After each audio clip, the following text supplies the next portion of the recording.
Vous voyez, je suis en train de manger.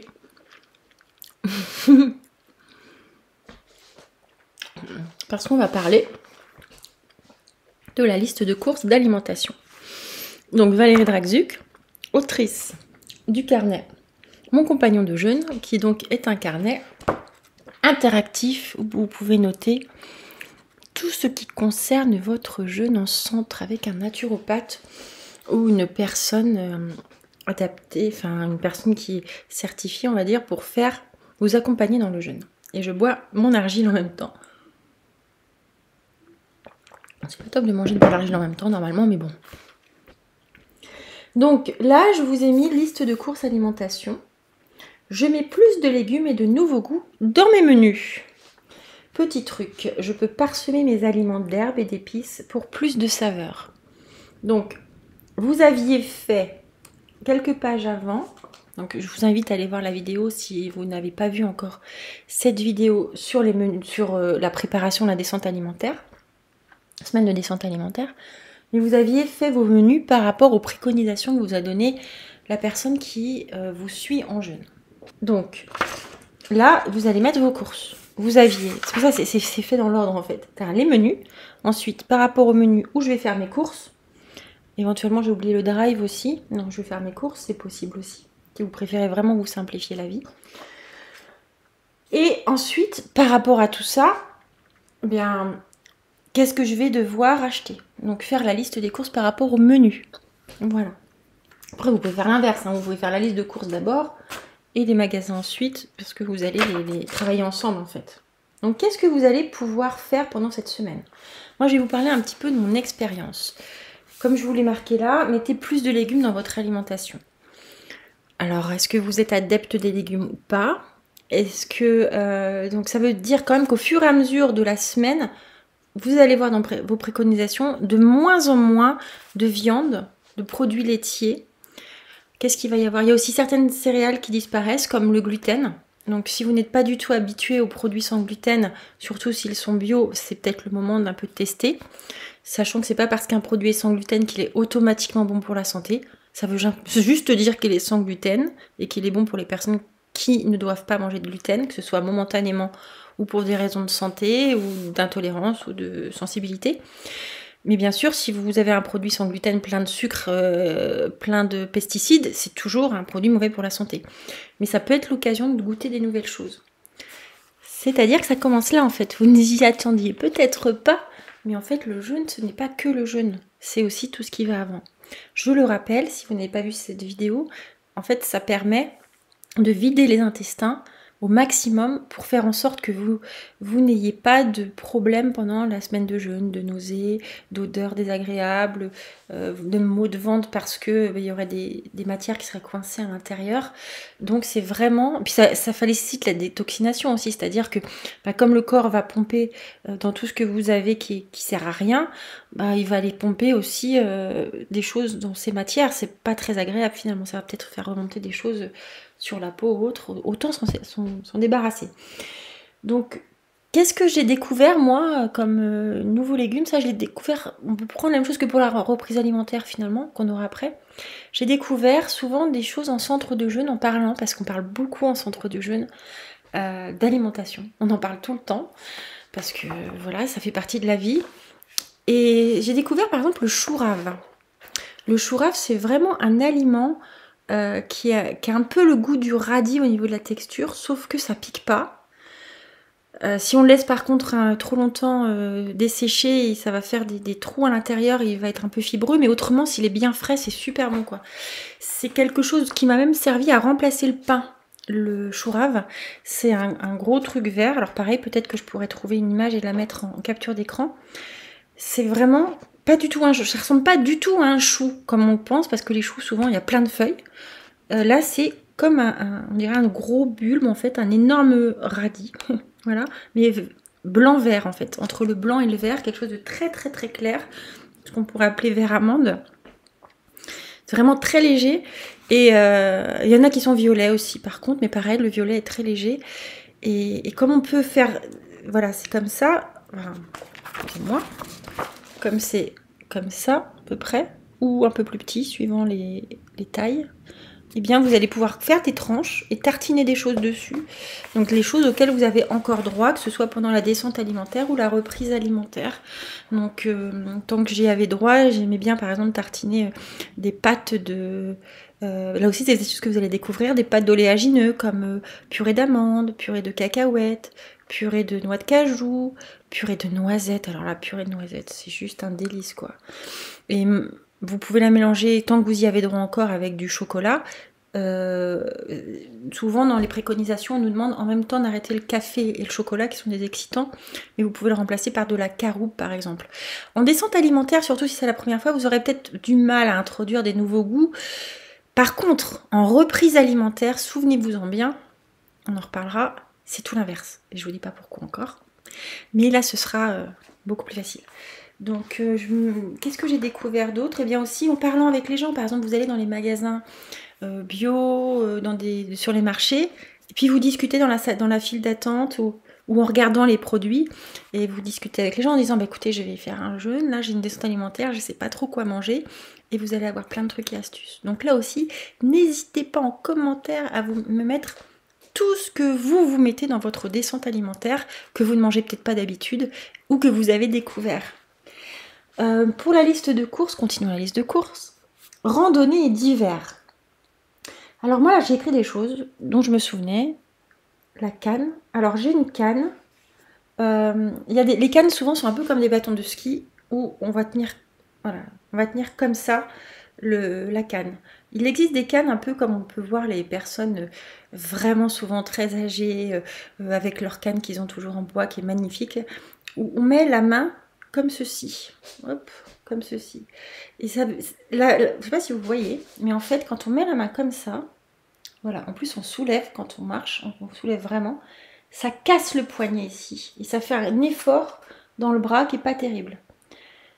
Alors que quand on pose sur quelque chose, et j'ai fait un petit dessin ici, vous voyez, hop, ça c'est les cannes des personnes âgées, mais il y en a, je sais que chez Decathlon il y en a, je sais pas si on a chez Intersport, ça s'appelle des canne anti-casse-poignet. Et ça existe pour la randonnée. Et bien ça permet vraiment de... Vous voyez, là le poignet n'est pas du tout dans la même position que quand on met comme ça. Je vous invite vraiment à essayer.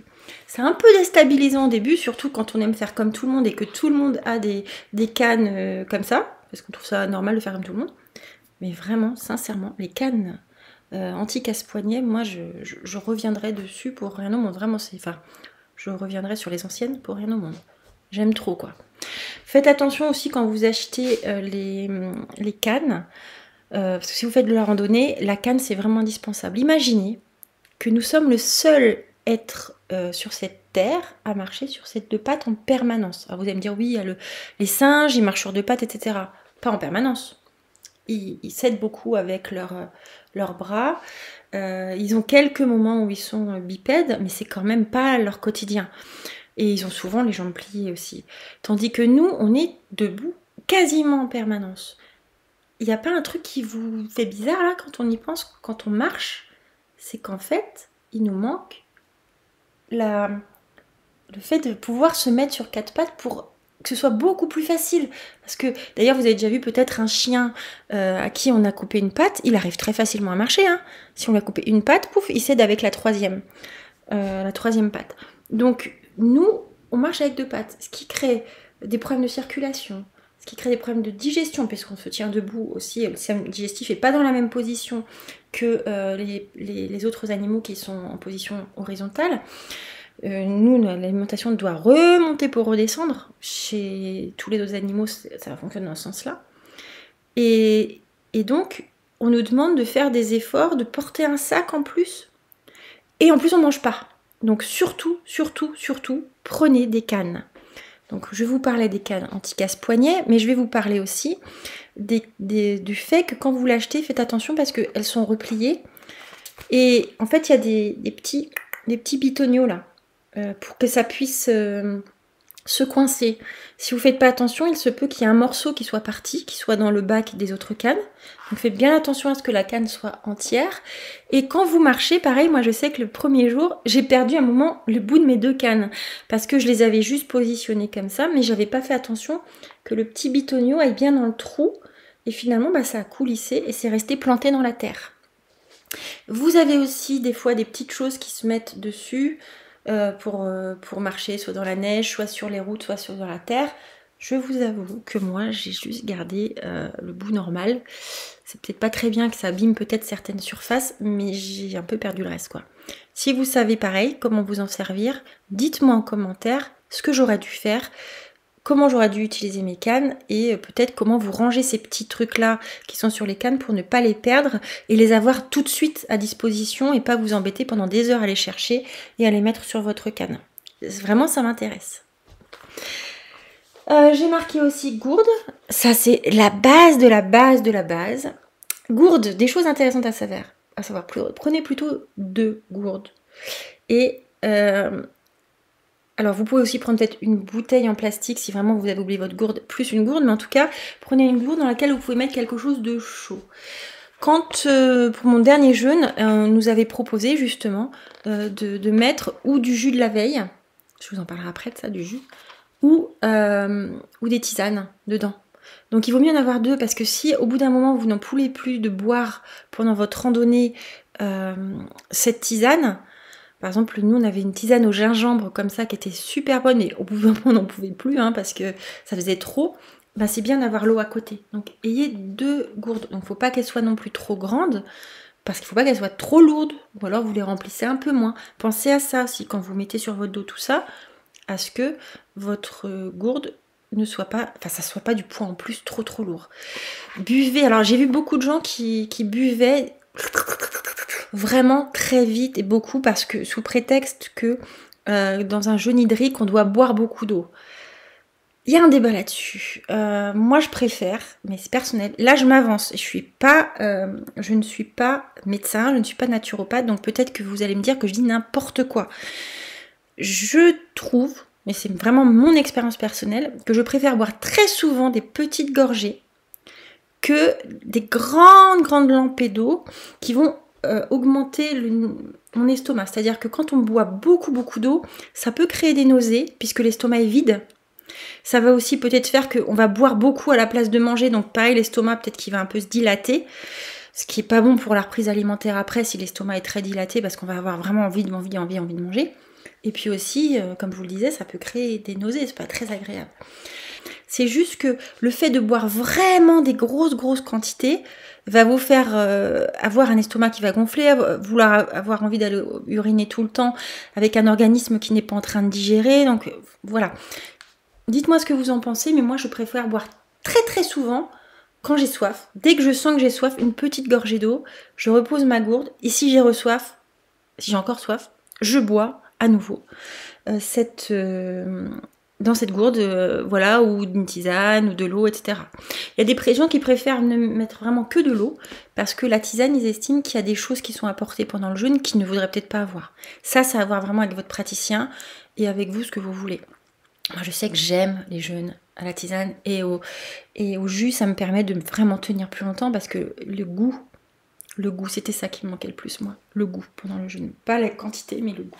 Donc là, les jus et les tisanes, ça me faisait vraiment du bien. J'avais marqué aussi donc coussin de voyage, je vous en avais parlé dans la vidéo précédente, si vous ne l'avez pas vu, qui était sur les magasins, sur quoi acheter dans les magasins. Plaid, je vous en ai parlé, alors avec lequel vous vous sentez bien. Alors il y a 2 raisons, je vous avais parlé dans la vidéo précédente de quelque chose que vous aimeriez avoir la nuit pour pouvoir avoir votre confort personnel. Par exemple un plaid qui est doux, que vous aimez. Mais il y a une autre raison aussi. Par exemple, dans le 2e jeûne que j'ai fait, on nous a proposé de faire des petites siestes. Et c'est très agréable, c'est un contact avec la nature. Surtout si jamais vous pouvez ne pas avoir trop de vêtements sur vous suivant la saison. Vous êtes en contact avec la nature, vous êtes allongé, mais vous êtes quand même dans un état particulier où vous risquez d'avoir des problèmes de baisse, de hausse de température. Donc un plaid, c'est vraiment le bienvenu avec votre coussin pendant la sieste. Il y en avait qui n'avaient pas amené de coussin, moi je sais que j'étais super contente et c'était génial. Une communion avec la nature et tout, super. Coussin pour genoux ou fesses. Alors, pareil, je vous mettrai peut-être si j'y pense en capture d'écran. Vous avez des coussins C'est pas des coussins, c'est des choses qui sont plates souvent, en mousse. Moi j'en avais trouvé au 152 justement, le magasin dont je vous parlais, à des prix incroyables, donc j'en avais pris plein. Des choses qu'on met sous les genoux pour faire du jardinage. Alors pourquoi c'est intéressant? Parce que par exemple si vous êtes en balade, ça pèse pas très lourd et ça vous permet de vous asseoir dessus. Et comme en plus quand on est en jeûne on a un peu plus mal partout, bah, pas sentir vos ischios par exemple, et, d'être confortable, quoi, d'avoir un endroit pour vous asseoir. Vous pouvez aussi vous servir de ça après pour un pique-nique. C'est très sympa. Voilà. Voilà ce que j'ai noté pour cette fois. J'ai marqué aussi là la cape de pluie. Alors ça, c'est indispensable parce que ben on va pas arrêter la randonnée. Hein. Il va pleuvoir, vous n'avez pas mangé, vous êtes en état de faiblesse. Faut vous protéger. Hein. Donc la cape de pluie, ça fait partie. J'ai pas noté les chaussures, bien sûr. Moi, j'avais acheté des chaussures qui étaient chez Decathlon, qui étaient marquées débutant. Et en fait, j'étais la seule à glisser tout le temps. Et les autres avaient des chaussures où les crampons tenaient vraiment mieux. Donc renseignez-vous aussi pour les chaussures, savoir quelles sont les chaussures adaptées. Pareil, dans les magasins comme Nose, Tokomani, vous pourrez peut-être trouver, si vous avez de la chance, des chaussures adaptées parce qu'il y aura peut-être une fin de série et des chaussures qui vont peut-être être vraiment au top. Je vous dis pas que c'est à chaque fois, mais vous aurez peut-être de la chance. Voilà. Ou d'occasion aussi. Ça peut être d'occasion. Tiens, j'ai pas mis ça dans les magasins tout à l'heure. Ça peut être aussi acheté d'occasion sur Vinted, Le Bon Coin. Et vous pouvez avoir des choses très intéressantes. Soit pour les vêtements, de pluie par exemple. J'avais aussi utilisé une sorte de jogging. Le mien était pour homme, était un peu grand. Je l'avais trouvé chez nous, donc j'avais pas mis très cher. Normalement, je pensais quelque chose qui valait entre 60 et 80 euros. Je l'avais acheté 10 euros, vous voyez. Et c'était quelque chose qui me permettait même de mettre, pourquoi pas, par-dessus des collants, par exemple. Et vraiment, c'était quelque chose qui séchait très, très, très, très vite. Donc, comme ça séchait vite, ça permettait de l'avoir tout le temps, parce qu'on transpire quand même beaucoup hein, quand on jeûne. Donc, plus que d'ordinaire. Donc ça va vous permettre d'avoir quelque chose qui va être tout le temps propre tout au long de la semaine. Juste le repasser dans la douche, vous le mettez à sécher comme ça et ça va être très très vite sec. Je fais ça à la suite de la vidéo sur les courses. J'ai été chercher les affaires dont je vous parlais tout à l'heure, plus quelques autres. Ah sauf, j'ai oublié la canne avec la poignée. Bon, peut-être que je la ramènerai plus tard, je vous ferai une petite photo. Donc voilà. Donc ça, c'est des guêtres. Je vous en ai pas parlé, mais ça peut être vachement bien parce que les guêtres, et ça va aussi avec ça. C'est-à-dire que ça, vous savez, il y a quelques années, c'était la grande mode des tours de cou, mais très extensibles. Et alors, les guêtres, évidemment, pour les jambes. Donc ça peut être bien d'avoir ça pour la randonnée, sauf si vous êtes en plein été, bien sûr, pour pouvoir ou mettre ou enlever suivant la température que vous avez au niveau de vos jambes, puisque pendant la semaine, vous n'allez pas avoir la même sensation au niveau des températures. Donc les vêtements que vous allez mettre vont peut-être vous aller un jour et pas le lendemain, même à la même température extérieure. Donc pensez à des guêtres. Et ça, alors ça, vous savez, normalement, c'est un tour de cou. Voilà, c'est un tour de cou. Mais ce qui peut être génial pendant le jeûne, c'est que vous allez pouvoir vous sentir comme tour de ventre. Et donc vous allez pouvoir, quand vous avez mal au ventre, je ne sais pas si on va voir, vous allez pouvoir le mettre autour du ventre, voilà, pour calmer, sans avoir à mettre une couverture que vous devez lâcher. Là, ça tient tout seul. Et vous pouvez mettre une bouillotte dedans. Comme ça, si vous avez des moments où, vous savez, certains encadrants dans les jeûnes vont faire des soirées un petit peu pour l'expliquer le jeûne, que ce soit avec un PowerPoint, une présentation en vidéo, que ce soit juste un échange, que ce soit avec des choses plus documentées par écrit. Mais vous allez passer du temps peut-être avec vos collègues de jeûne, et là vous avez envie d'être avec, mais et en même temps envie de vous reposer. Donc ça va vraiment vous aider au niveau du ventre, et vous mettez la bouillotte à l'intérieur, et là ça c'est génial. Donc surtout si vous avez un vieux truc comme ça, parce que souvent ça a quand même quelques années, c'est plus trop la mode maintenant. C'est des choses qu'on voit des fois dans les grandes surfaces pour Noël. Vous savez, ça se met comme ça peut se mettre aussi en écharpe. Voilà, donc ça vous permet de pouvoir vous réchauffer facilement. Surtout, surtout. Et c'est pas parce qu'il fait... Parce que c'est l'été que vous n'aurez pas besoin de vous réchauffer. Hein. Attention, parce que vous aurez peut-être mal au ventre et besoin de mettre quelque chose de chaud sur vos ventres. Le pantalon dont je vous ai parlé, alors ces deux pantalons-là, celui-là est vraiment trop grand. Si quelqu'un veut me le racheter, je veux bien.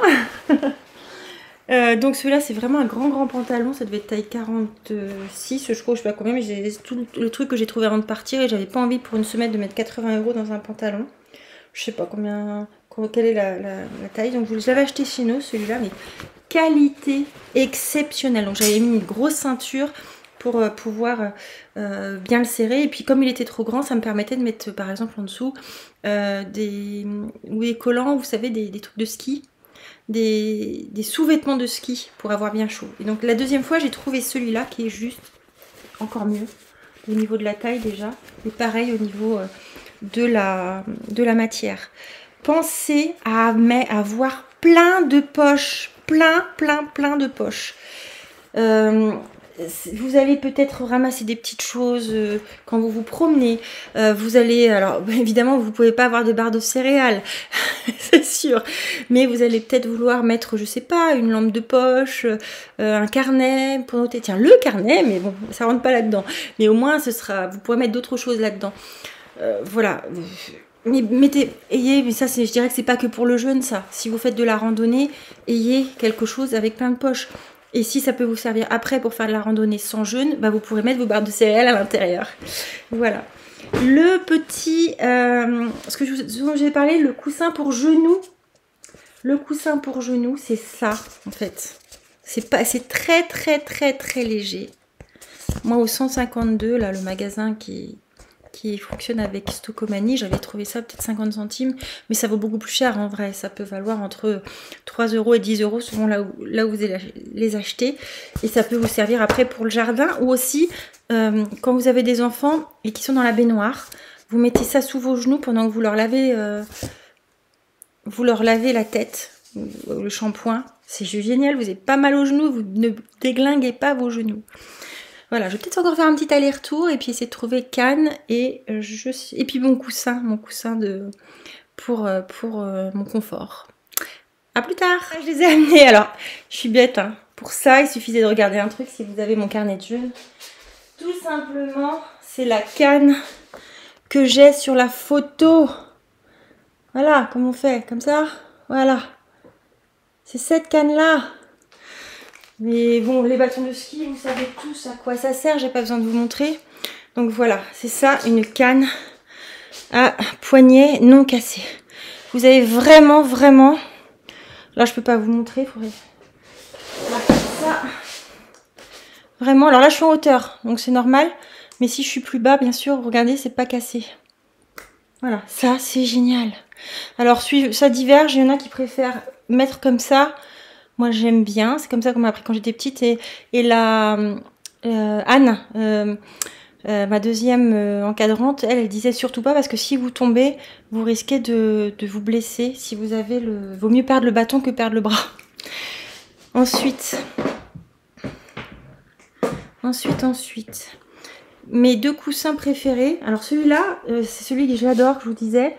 Parce qu'à la fois, en plus de ça, celui-là a une capuche. Bon, peut avoir de l'intérêt s'il fait ou très chaud ou très froid. Mais bon, je m'en suis pas beaucoup servi. Ça, vraiment, ça peut servir la nuit, ça peut servir en voiture, ça peut servir en promenade. Et il est dans une matière, comme je vous disais, comme les comment on appelle ça? Les coussins anti-escar, à mémoire de forme. Donc génial. Je l'avais trouvé au 152 à 1 €. Mais ça m'étonnerait que vous trouviez ce prix-là. Mais bon. Ça, c'est pas mal aussi. Celui-là, j'avais trouvé chez Nose. Il a des petites capsules à l'intérieur, là. Si on voit. Voilà, qui sont bleues. Et celui-là, il est plus pour la nuque ou pour les genoux. Les gens qui, vous savez, quand les genoux se touchent, on a mal la nuit. Donc ça peut servir. Donc soit vous en prenez un, soit vous en prenez deux coussins, c'est vous qui voyez. Mais ça, les coussins, pour le confort, c'est vachement important. Et puis un truc tout bête aussi, c'est la casquette ou le chapeau. C'est bien d'être confort avec, surtout si vous avez une queue de cheval, de pouvoir... vous voyez, là, je suis embêtée avec celle-là parce que je ne peux pas passer ma queue de cheval à travers. Les personnes qui ont une queue de cheval comprendront ce que je veux dire. On peut vraiment faire sortir les cheveux à cet endroit-là quand c'est ouvert. Donc là, ce que je faisais, c'est que je mettais comme un chignon à l'intérieur. Vous pouvez aussi, j'ai rencontré l'autre jour Christine Serrano, qui se reconnaîtra peut-être parce que je sais qu'elle a mon carnet, et qui est comédienne, une très très agréable jeune fille, vraiment que j'adore. Et donc elle a un chapeau vietnamien, vraiment qui vient du Vietnam, comme on voit dans les rizières, et elle me disait à quel point c'est très léger, et ça couvre vraiment les oreilles, pour pas avoir de coups de soleil sur les oreilles, il faut y penser. Ça couvre aussi le début des épaules là. Donc si vous avez un vêtement qui n'est pas trop fermé, ça vous permet de vous couvrir du soleil. Donc, mais ça, je ne sais pas où on en trouve en France. Peut-être qu'on peut en trouver... Puis vous ne regardez peut-être pas de France d'ailleurs, peut-être d'ailleurs. Donc si vous avez des adresses, surtout n'hésitez pas. Des adresses d'autres matériels à me préconiser, à dire. Il y a aussi la perche à selfie qui peut être pas mal, parce que si vous voulez partager avec les gens qui sont restés chez eux, partager tous ces souvenirs-là, ça peut être chouette, parce qu'on est quand même dans un état émotionnel très très particulier quand on est en jeûne. Donc n'hésitez pas à prendre des photos souvenirs, et vous les regarderez avec émotion quelques semaines ou quelques mois ou quelques années plus tard. La lampe frontale, alors moi j'en ai pas, je crois qu'il y en a une dans la maison, mais j'en ai pas moi, j'en ai pas pris. Il y a des gens qui aiment bien avoir une lampe frontale, comme ça, s'ils vont aux toilettes ou autres, sans déranger personne, ils ont une lampe frontale. Surtout si jamais ils font une excursion dans la nature, en pleine nuit. Pas mal. Mais ça, j'avais pas.